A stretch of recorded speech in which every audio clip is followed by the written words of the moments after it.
Assalamu alaikum, this is Sari Sawa. Every Thursday at 12 pm, join me right here on Radio Dawn for The Inner Journey, a space where faith meets healing and science meets the soul.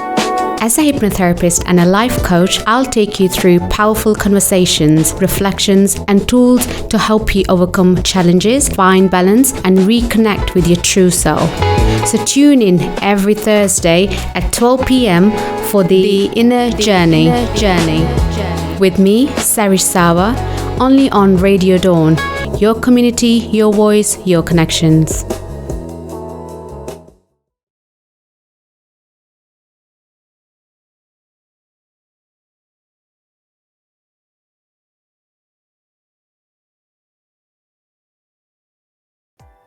Assalamu alaikum, dear brothers and sisters, and welcome back to Radio Dawn 107.6 FM. You tuned into the Inner Journey Show with me, your host, Sari Sawa. I am a hypnotherapist and a life coach. We go through this journey every Thursday at 12 p.m. The purpose of this journey is to bring mental health and well-being awareness to our community, because we all know that mental health is still something that we all struggle to speak about when it comes to our community. So we're trying to bring this awareness so we can normalize having those sensitive conversations, alhamdulillah. And this week's topic is quite sensitive. As you've been listening to us before, gambling and financial well-being. For yourself or anyone affected by it, be assured that help and support is available in Nottingham.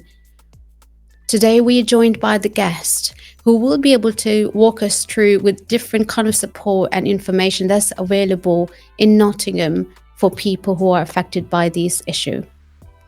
First of all, I have Bryony Cornish. She is the Public Health Manager at Nottingham City Council. Hi, everybody. Hiya, thanks for joining me, Bryony. Thank you for having me. Thank you. And second of all, I've got Debbie Webster. She's Manager at St. Anne's Advice Group. Hi, Debbie.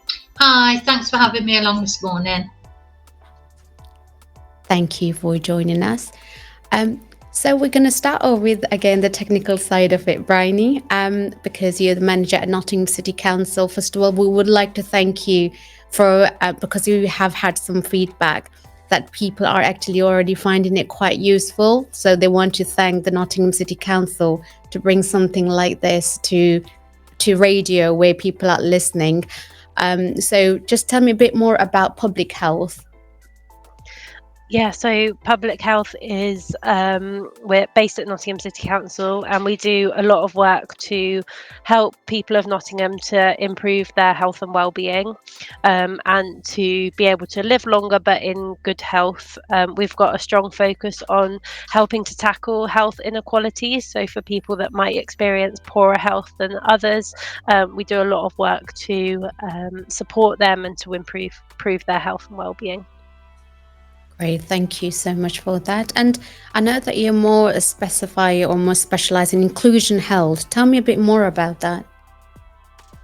Yeah, so gambling related harm is part of our inclusion health portfolio of work, and inclusion health is all about addressing health and social inequalities that are experienced by certain population groups who might face overlapping risk factors for poor health. So this includes topics like gambling harm, but also drug and alcohol use, mental health and well-being, homelessness, all of those issues that can affect really vulnerable groups within Nottingham, but that also lead to sort of worse health outcomes amongst certain population groups across the city. Okay, thank you for that. So would you say there's any kind of gambling related harm strategy for 2023 to 2028? Yeah, definitely. So we have a Nottingham City gambling related harm strategy, and that is all about outlining how we are working to take action to tackle gambling related harm in Nottingham City. And there's three main objectives. One is around regulation. So strengthening our powers to enhance regulatory safeguards against gambling harm. Second is around knowledge and awareness, so doing things exactly like this radio show, sort of raising awareness of what gambling related harm is amongst the public and the community, but also professionals that might work with people that are affected by gambling harm. And then the third objective is around enhancing support pathways, so how do we support people to access help quicker and to get the support that they need to improve their health and well-being if it's being affected by gambling harm. Great, thank you for that. And I think, like you mentioned, it's connected with the different communities, especially like this radio. We know that we have a specific community, so thank you for that. Yeah. What would you say about the financial vulnerability? Yeah, so we know that gambling harm and can cause financial vulnerability, and we are also doing a lot of broader work within public health to tackle financial vulnerability and provide support to people that might be vulnerable to financial harms. And specifically, public health, we grant fund the Advice Nottingham Consortium, which Debbie is a part of, and that enables them to provide money advice and guidance to citizens across the city, and I'm sure Debbie can tell us more about that. Great, thank you for that. Yes, Debbie, would you like to introduce yourself? Yes, hello. I'm Debbie. I work for the St Anne's Advice Group. We're one of 6 organisations in the city that provide social welfare law advice. So mainly advice on welfare benefits and on debts. Some of the other advice agencies also do employment law and consumer and immigration. But between us, we cover the whole city. So there's St Anne's, Bestwood and the Meadows. There's a law centre in Radford and Citizens Advice Group in the city centre and Clifton. So yeah, our main service is that really, to support people to maximise people's incomes, so make sure that people are getting all of the benefits that they're entitled to, whether they're working or whether they're at home and unable to work. But also the most important is to minimise people's outgoing. So if people have got a lot of debt, then we can help them manage those debts, and we can do things. We can get debts written off, and we can help with lots of different ways of managing the money that you've got coming in. So we do quite a bit to support people. Brilliant, thank you so much for that. So would you say that, I know that you said the gambling part that you definitely help with, what other, just to clarify, because I think this is really important how you mentioned that it's not specifically one area, you help with people who are working and still have a debt, as well as if they are on benefits. So tell me a detail of some other projects that you're running at St Anne's Deliverers. Yeah, we're quite fortunate at St Anne's because we're based in a community centre, so we can offer a range of services that support people that are struggling with money. It sometimes only takes like one incident in someone's life and they're sort of working, and then something happens. It could be a bereavement, it could be divorce, and it actually knocks people off that sort of platform where they've been existing and managing quite nicely. So we offer a range of support. We do, as our main work is social welfare law, but we also do things around energy efficiency to help people save money. We also have our own small food bank. We have a community cafe where people can come and socialise. We can do direct support to mental health services in the city.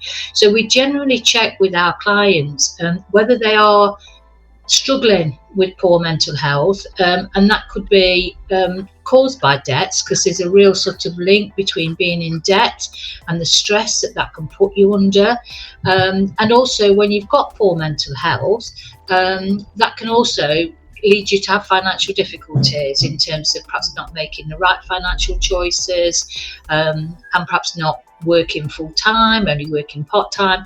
But there is a real link between the two, and obviously gambling is a massive addiction for people, and we can recognise that, because when people come to us in debt, we will do a bit of a budget with them to see what income they've got coming in and see what income they've got going out. Unfortunately, these days, a lot of people have more money going out at the end of each month than they do have coming in. And so that's where we get the heat and eat debate, where people have to choose what to pay this month, whether it be a credit card, or whether a bank loan, or whether it's to put the heating on. So we can sort of start to see if there's anomalies within that, if people are perhaps having a gambling problem, money going out that we don't identify at first, and then we can talk about it with them. Absolutely. So yeah, Absolutely, thank you. Yeah. Again, especially when it comes to this time of crisis, we say, isn't it, with the finances all up and down, is quite unpredictable because of the lot of laws are changing. I think that's definitely something that people will be interested into. Just before we continue with this conversation, just a pre-warning that we will be talking about topics including gambling harm and mental health. If you are struggling or know someone affected by these issues, look after yourself and know that support is available. So, Bridie, how does gambling affect financial well-being, would you say? So when we think about gambling harm, we often first think about the impacts on people's finances, and that's because gambling involves risk. So all of the odds that are involved in gambling are always designed to favour the house. So even small bets can still accumulate into really big losses very quickly. And you might find that if you are struggling with gambling and finding that you're gambling more and more, you might start doing things like borrowing money, either from sort of credit cards or loans, to continue gambling, and that can lead to high debts and financial strain. It can also, like Debbie mentioned, mean that you're diverting money away from your essential expenses, things like rent and bills. You might be prioritizing using that money to continue gambling rather than paying it for those essential expenses. And all of those things can lead to an impact on your sort of future financial security. So you might find that you start to sort of dig into your savings and eventually have sort of fewer savings or pension funds for later on in your life. And all of these things can really lead to mental health impacts and stress and worrying about finances, and that has that knock-on impact on our well-being as well. And in really serious cases, it can lead to bankruptcy and homelessness as well. So even, as I said, sort of small infrequent gambling can still have an impact on financial well-being and our financial security. And it has that impact on our health as well. So if you don't have the money for day-to-day needs, that can contribute to health problems. And if you already have longer-term health conditions, it can make it much harder to stay financially stable as well. Yes, absolutely. And again, it coming down to, it's a vicious cycle that we spoke in the previous, that one thing leads to another and impacts all of them. What would you say that, how can someone recognize that the gambling can be or might be impacting them financially, would you say? Yeah, so there's a few things, and Debbie, you can probably sort of expand on some of this, but you might find that you're having difficulty paying some of the bills that you sort of you have to pay each month. Like I said, sort of your rent or your energy bills, you might find that you're not having enough money at the end of the month to pay those bills. We talked about sort of using credit cards or payday advances to fund gambling or to help you to pay off some of those losses that you might be accumulating from gambling more and more. We often find that people that are affected by gambling harm sometimes chase losses. So you might find that the more you lose through gambling, the more you actually then start gambling to sort of claim back some of those losses and hope that you'll win some money back to recuperate those losses. And we've talked about sort of savings or some of those emergency funds that you might have to cover some of those expenses. You might find that you start borrowing from friends or family and being unable to pay them back. And that might be things that your family and friends start to pick up on as well. So you might recognise that in people that are close to you. If they're experiencing problems with gambling, you might find that those signs are also recognisable in others. We can find that people might start, selling their personal belongings to fund their gambling or to pay off their debts. And as we've talked about mental health and well-being as well, you can often see those signs in sort of how stressed people might come across, or whether they're worrying more than normal about their finances, and that might be a sign that they're being impacted by gambling harm. And then sometimes we find that there's some sort of secrecy, or you might find that you might want to hide some of that financial activity from the people that are close to you, such as sort of your bank statements or your gambling transactions. You might be worried about what people perhaps think about the money that you're spending on gambling, and you might find that you become sort of more secret about that, or that you're hiding some of those things. And again, might be a sign, if you're looking out for those issues in other people as well, might be able to recognize those signs in your loved ones as well. Oh, definitely. And what I'm hearing as well, it can easily lead to self-neglect as well. Again, it's like being, the mental health, but if you're self-neglecting, which means you kind of ignoring your basic necessity to fulfill that need of, chasing losses. And what would you say, thank you for that, Bryony. What would you say, Debbie, how does the support you provide help people to manage their finances and avoid to recover from debt? Well, as I mentioned before, one of the things we do, obviously, is we don't judge anybody. So we try to create a safe, secure atmosphere and make our service accessible to everybody. And so once someone's come to us with debts, and they literally do come to us with a carrier bag full of unopened letters around money that's owed, and we first of all ask them to open the letters and to straighten them all out and put them in a pile, and then we start to look at, like I said before, about what they've got, what they owe, and then we see what income they've got coming in, and that's when we can identify whether there is some sort of other addiction, we're talking about gambling today, and obviously we know that is an addiction, and so we can identify then.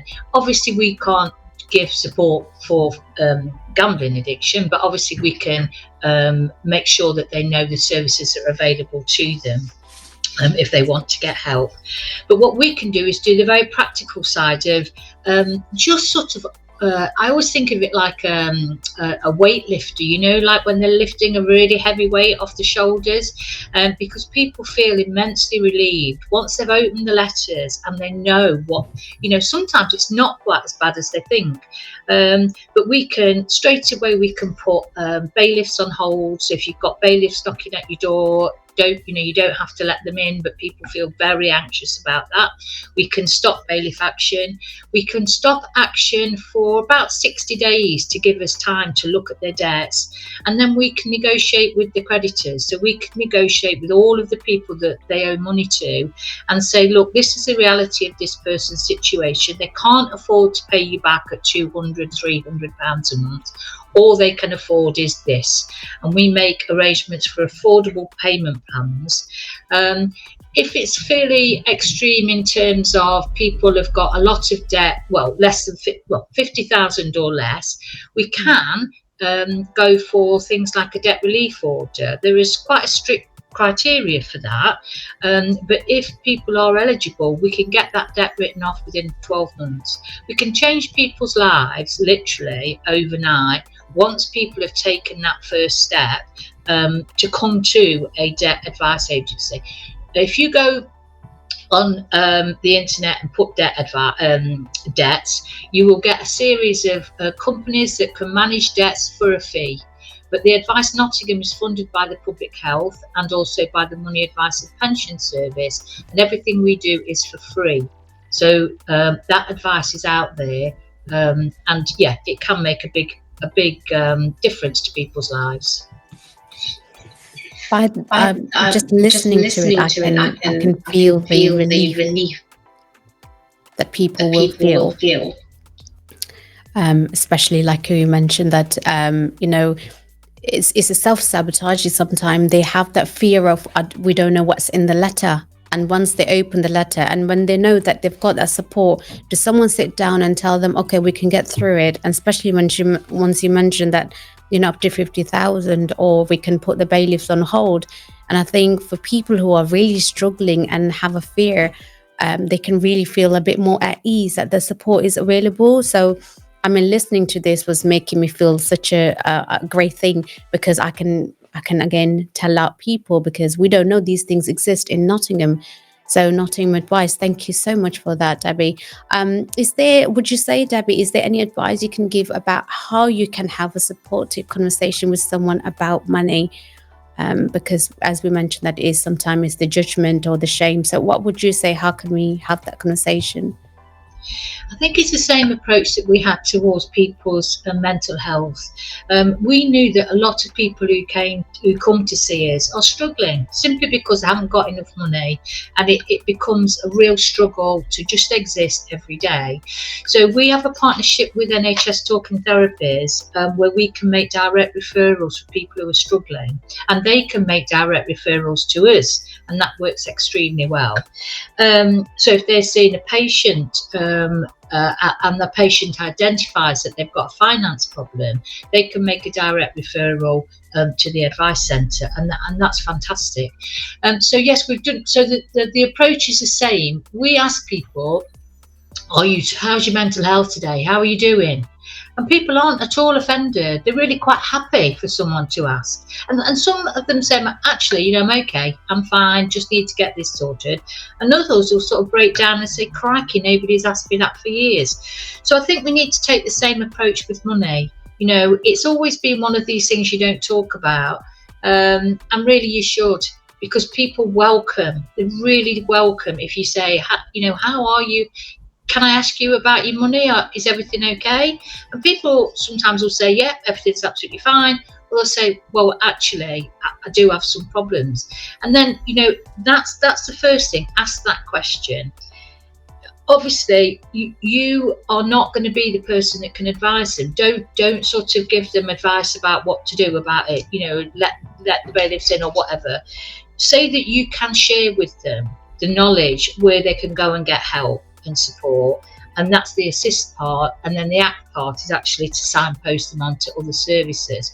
But I think that initial conversation about it's okay to talk about money, I think you said quite early on in the broadcast about, we need to make it normal, and not have such a stigma attached to it. People, can do everything they can, but if they've got a very limited income, then it's very, very difficult to manage. And sometimes people look for a way out of that, and gambling to some people is a way out of it, in a way that they think they can maximise their money.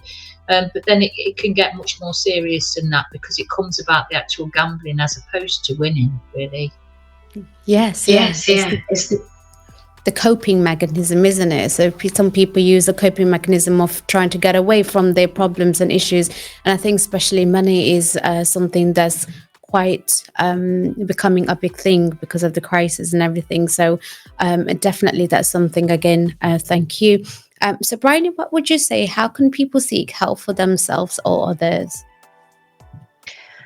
So as we've talked about in the other radio shows, all the information about the gambling support that's available in Nottingham City is available on Ask Lion. So if you search gambling support on Ask Lion, you'll find a list of all of the support services that are available. We have some specific support services here in Nottingham, so Time Out Recovery Service, Al Horea, but also we have an NHS East Midlands gambling service that works across the region, as well as GamCare that works nationally. Specifically related to managing your finances and controlling your gambling, there are also some useful tools such as GamBan and GamStop, and they can help you to block gambling websites or to self-exclude yourself from gambling apps. So that can really help you to control what you're able to access in terms of gambling websites, and you can also speak to your bank about blocking gambling transactions, so that is another way of helping you to sort of manage the money that you spend on gambling. As Debbie's already alluded to, there's lots of money help, advice and guidance available across the city, as well as things like food and clothing banks if you're struggling to access essentials, and what we'd really emphasize is that a lot of this support is free and confidential, so you don't need to worry about speaking to these trusted people about anything that you're worried about, and it's never too late to seek support for your gambling or for your finances. just accessing that support is the first step, and there's no wrong door. So whoever you sort of reach out to first, they can help you to access additional support if you need it for other things that are causing you worry. And just a reminder, you don't need to feel shame or guilt when talking about your gambling or your finances. The biggest thing is to talk to someone that you trust, and to access that help as soon as you can. That's brilliant. Thank you so much again for summarizing. I mean, listening to some of the things like, you can put transaction on hold by connecting to the banks, as well as the money and the food. I think, alhamdulillah, that's something that a lot of people can benefit from. Just before we kind of summarize, I just wanted to ask Debbie just one more time. Can you just tell us where can people find that support? I know it's Advice Nottingham, so just tell us that if someone wants to come and have a chat, where can we find you? I think Ask Lion is one of the best places to start, but of course a lot of people are not digital and don't access the internet. I think we have to remember them. So we've got a website, St Anne's Advice Group, but there's also the Law Centre in Bradford, and there's a Clifton Advice Centre in the Clifton Cornerstone, Bestwood Advice Centre on the Bestwood Housing Estate, and the Meadows, which is at the Queen's Walk Community Centre. There are other advice agencies out there, and there are some debt, it's like Step Change, that you can actually ring, and they're national support agencies, and they do all work over the telephone. But I think Ask Lion would be your best, and if you can't access it yourself, it'd be worth either dropping around one of the advice centres or getting someone to go on Ask Lion for you. Brilliant. Thank you so much for that. Again, thank you, Debbie and Bryony, for bringing all the information that we need. We have had Step Out, the project. We have had Al Huria for the mental support, and that today we've got Nottingham Advice from St Anne's, Debbie, to bring on the financial support. So we've got all covered, alhamdulillah, and we are grateful for this campaign. Just a reminder to listeners about the Money and Mental Health Community Roadshow at Creamier Institute on Wednesday, 26th of November at 5:30 p.m. Everyone is welcome. It is a Nottingham City Council's project, so there would be a lot of support available, opportunity to hear from local services, all the support that we have spoken already in previous shows. They all will be there. You'll be able to have a direct conversation with them. And visit the Advice Nottingham at St Anne's website to learn more about the services. And there would be some Q&A as well. So if you've got any questions or unclear about it, you can always ask all the services there, as well as the all the guests that we have had. And yes, the food would be served as well. So I'm looking forward to all of us joining there. Again, thank you so much for the guest to joining us. Alhamdulillah, listeners, it is amazing to have this kind of support available in Nottingham, and I would like to thank everyone to listen to it and to know that help is available, and it takes courage to make that first step. But when these supporters are available there for you, it makes it a lot more easy, and it is anonymous as well, which we have spoken about, that if you don't want to say directly, you can always have one-to-one. Inshallah, speak to you soon. And it's bye to Bryony and Debbie. Thank you for joining me. Thank you for having us. Thank you. Take care. Thank you. Bye-bye. Bye. So alhamdulillah, brothers and sisters, I think this is such a great project that the Nottingham City Council have started. It's about gambling, you're understanding a lot more. Again, it is a sensitive topic, so know that anyone who is affected by it, or you are personally affected by it, alhamdulillah, a lot of support is available, whether it be the mental health, whether it be in finances, or anything that you feel that you're affected by it. A lot of support is available in Nottingham, and alhamdulillah, thanks to Allah for bringing this all to our paths. Again, If you have any questions, or if you've got anything that you want clarification on, please join us on 26th of November on the event. I will be there, part of Q&A, as well as a lot of other people who are able to give you a much more support than just a gambling or even to mental health. So take care. Assalamu alaikum. Assalamu alaikum, this is Sari Sawa. Every Thursday at 12 p.m, join me right here on Radio Dawn for The Inner Journey, a space where faith meets healing and science meets the soul. As a hypnotherapist and a life coach, I'll take you through powerful conversations, reflections, and tools to help you overcome challenges, find balance, and reconnect with your true self. So tune in every Thursday at 12 p.m. for The Inner Journey. With me, Sari Sawa, only on Radio Dawn. Your community, your voice, your connections.